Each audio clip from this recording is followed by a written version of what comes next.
Pro kontra serangan umum 1 Maret menjadi panas dengan terbitnya Kepres nomor 2 tahun 2022 tentang Hari Penegakan Kedaulatan Negara. Konsideran huruf C Kepres dipertanyakan karena menyebutkan bahwa serangan itu digagas oleh Sri Sultan Hamengkubuwono ke-9 dan diperintahkan oleh Panglima Besar Jenderal Sudirman, serta disetujui dan digerakkan oleh Presiden Soekarno dan Wakil Presiden Muhammad Hatta, serta didukung oleh Tentara Nasional Republik Indonesia, Kepolisian Negara Republik Indonesia, Laskar-Laskar Perjuangan Rakyat, dan segenap komponen bangsa Indonesia lainnya. Menyebutkan Bung Karno dan Bung Hatta sebagai presiden dan wakil presiden jelas-jelas tidak berdasar. Mengingat sejak Dwi Tunggal ditahan dan berdirinya pemerintah darurat Republik Indonesia, maka Bung Karno dan Bung Hatta sudah tidak lagi menjadi presiden dan wakil presiden. Sebagai tawanan dengan pengawasan ketat, dapat dipastikan Bung Karno dan Bung Hatta tidak mungkin bisa berhubungan, apalagi menyetujui dan menggerakkan serangan umum 1 Maret.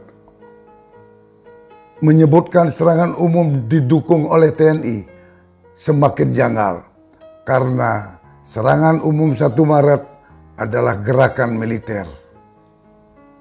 Kejanggalan semakin terasa setelah menyimak pernyataan Menko Polhukam Mahfud MD di TV One. Kepres itu yang menyebut pengambil idenya Sultan, yang memerintahkan Panglima, kemudian yang diminta persetujuan dan menggerakkan Presiden yang waktu itu ada di Bangka Belitung, di mana Sultan mendatangi untuk bagaimana mempertahankan kedaulatan ini sesudah Bung Karno diasingkan. Nah, dirancang dari situ, maka munculnya gerakan 1 Maret itu.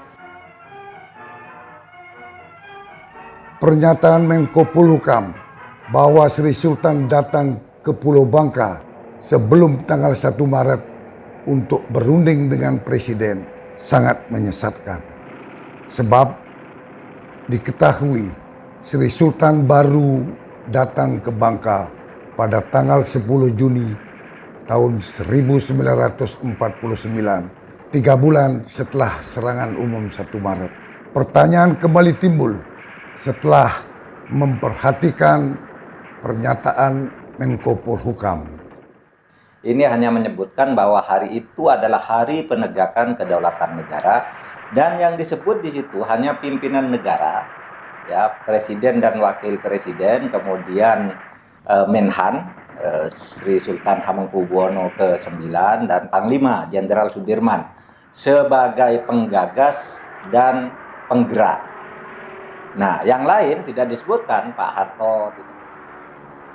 Menyatakan bahwa Jenderal Sudirman sebagai penggagas sekaligus penggerak semakin membingungkan karena bertentangan dengan konsideran huruf C Kepres yang dengan jelas menyebutkan bahwa serangan umum disetujui dan digerakkan oleh Presiden Soekarno dan Wakil Presiden Muhammad Hatta. Kemudian menyatakan bahwa Sri Sultan sebagai Menhan ketika itu sangat menyesatkan. Mengingat ketika itu Sri Sultan menjabat sebagai Menteri Negara dan baru pada tanggal 15 Juli 1949 beliau diangkat sebagai Menteri Pertahanan. Hal itu diketahui dari situs resmi Sekretaris Negara dan Kementerian Pertahanan. Barangkali untuk mempermalukan Menko Polhukam dan tim penyusun naskah akademik, kemudian beredar video wawancara Bung Hatta. De keuze is of laten gevangen nemen de Nederlandse troepen, of we kunnen, of ja, we het niet anders kunnen doen. Want er is willen wij naar buiten gaan, moet minstens 1 bataljon zijn om ons te begeleiden. Dat was er niet. Dat was er niet. En zo hebben we besloten om in Jogja te blijven. Toen heb ik zelf als, behalve vicepresident, ben ook nog minister van Defensie. Dari wawancara Bung Hatta ini, akhirnya diketahui ketika agresi Belanda ke Yogyakarta, Menteri Pertahanan dirangkap oleh Bung Hatta. Kemudian membuat cerita bahwa Sri Sultan sebagai Menteri Pertahanan dan datang ke Pulau Bangka sebelum tanggal 1 Maret diketahui bertujuan untuk mendukung teori bahwa Bung Karno dan Bung Hatta menyetujui sekaligus menggerakkan serangan umum 1 Maret dengan tujuan untuk menghilangkan peran Pak Harto sebagai pemimpin sekaligus penggerak serangan umum 1 Maret. Dari fakta-fakta yang terungkap, akhirnya diketahui Menko Polhukam telah melakukan pembohongan publik. Merekayasa fakta dan kebohongan dengan menyeret nama Sri Sultan sangat disayangkan karena dapat mencederai nama baik beliau. Sebab tanpa harus merekayasa fakta baru dan melakukan kebohongan, dengan fakta-fakta yang ada, sudah cukup membuktikan Sri Sultan adalah figur sentral dalam serangan umum 1 Maret. Jasa dan pengorbanan Sri Sultan dalam menegakkan kemerdekaan telah tercatat dengan tinta emas.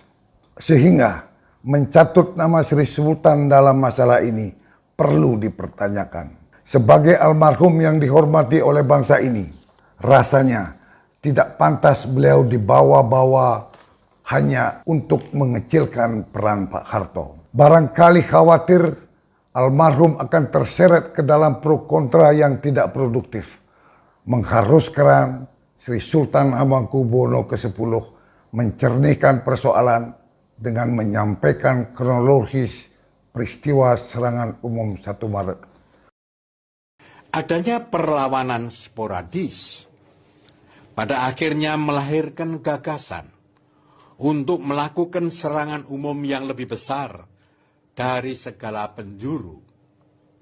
Sri Sultan Hamengkubuwono ke-9 mengirim surat kepada Panglima Sudirman dan menganjurkan agar mengadakan serangan guna merebut kembali Yogyakarta dari tangan Belanda.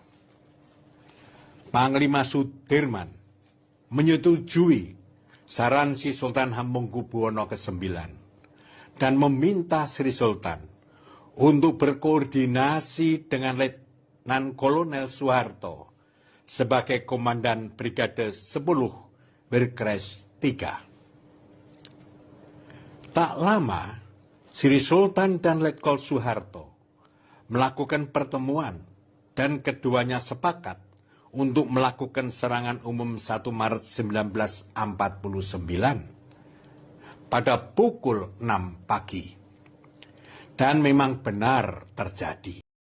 Kecurigaan masyarakat akan adanya kepentingan politik semakin menemukan pijakannya setelah Menko Polhukam menyatakan, Nah karena ini kepres bukan buku sejarah, jadi ya sama dengan proklamasi itu yang berjuang kan ratusan orang, tetapi kenapa hanya disebut Soekarno-Hatta kan proklamasi 17 Agustus? Ya sama begitu kalau disebut semua namanya buku sejarah.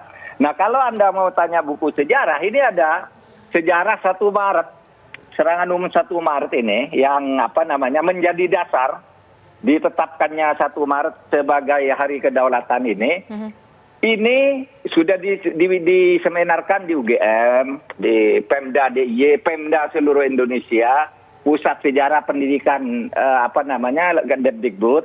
Ini seminar di sini sudah menyebut sejarah, ini buku sejarah. Tidak kurang dari 35 kali Soeharto disebut di buku ini perannya. Tapi masa mau ditulis? Kalau sejarah kan ditulis, jam sekian berbelok, lalu pesawat lewat di atasnya, dia bersembunyi di bawah ini. Bung Hatta mau rapat tidak jadi datang ke kabinet karena di atasnya tiba-tiba ada pesawat Belanda.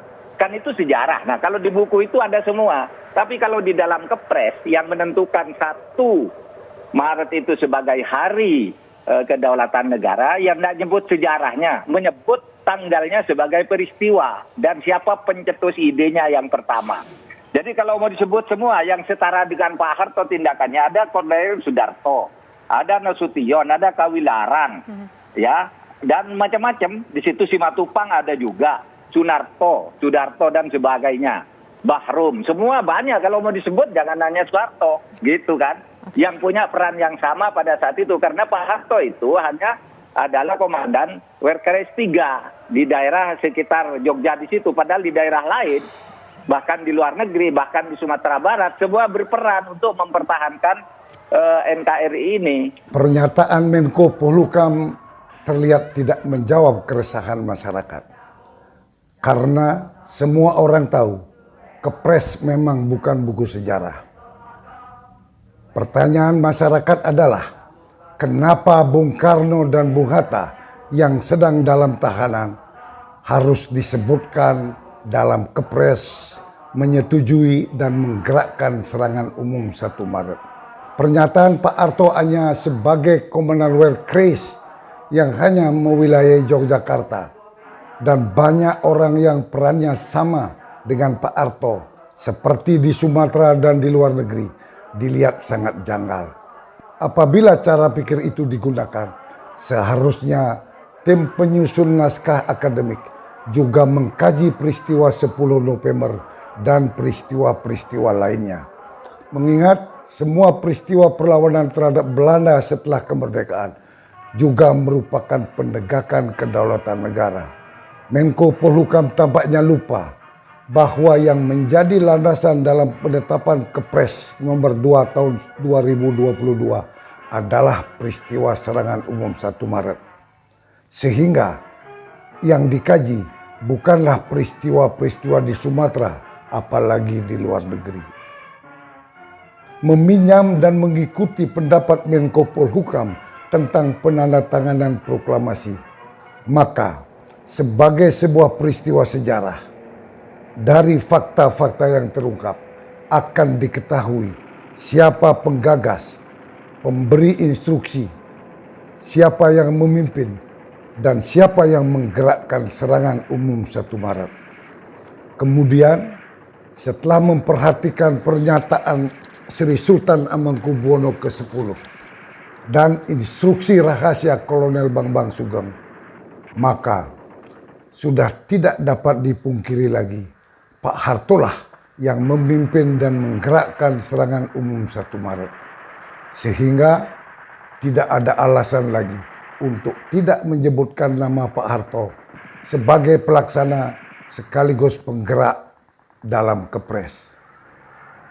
Kemudian setelah memperhatikan naskah akademik Kepres, dihubungkan dengan adanya rekayasa, pemutarbalikan fakta, dan kebohongan yang disampaikan oleh pemerintah, maka jangan salahkan jika ada pendapat maling berteriak maling. Jika benar tidak ada kepentingan politik, sudah sepatutnya untuk dikaji kembali. Mengingat produk kajian adalah keputusan Presiden, maka sebagai produk hukum, Kepres nantinya akan dapat menjadi landasan bagi produk hukum selanjutnya. Apabila keresahan masyarakat tidak mendapat perhatian, jangan menyesal jika ada penilaian hanya untuk kepentingan penguasa. Sejarawan akan dinilai sebagai pelacur intelektual dan telah kehilangan integritas keilmuan dan etika akademiknya. Semoga kita semua menyadari apa yang kita lakukan dan apa yang kita katakan hari ini, jejak digitalnya tak akan pernah hilang dan akan selalu tercatat dalam sejarah. Itu